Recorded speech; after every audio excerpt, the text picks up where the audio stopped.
Out urban deer continue to chew their way through gardens and backyards up and down the island.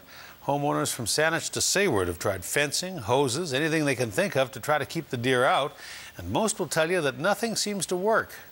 But now a woman in Nanaimo says she knows what does work, and she wants to share her secret with you. CTV's Chandler Grieve reports. They come looking for spray. We see it every day. People are always coming in asking, you know, I have deer in my yard, what do I do? Over here I got our deer and rabbit fencing. And searching for fences. Every day there will be a customer or two coming in, getting prices, checking it out because deer run rampant. Vancouver Islanders are willing to try almost everything to keep those pesky deer out of the backyard. But an egg?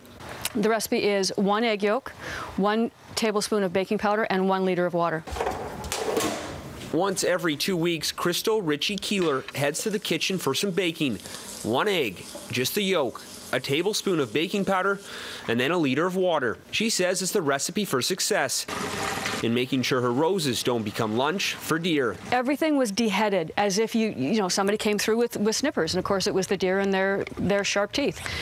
Within the next year, when we put everything out, we were spraying, and a couple, occasionally a little bit of a leaf, and it was spat out, and then they don't bother it anymore.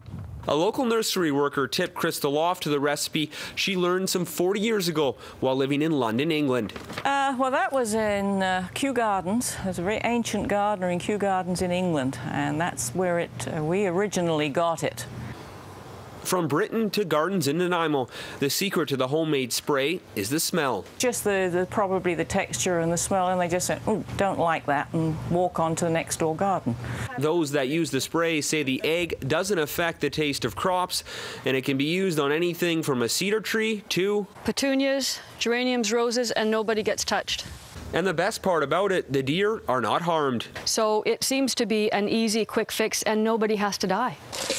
It will cost your kitchen some of its staples, but when you consider the damage a hungry deer can do, it could be a recipe worth repeating every 2 weeks. Chandler Grieve, CTV News, Nanaimo.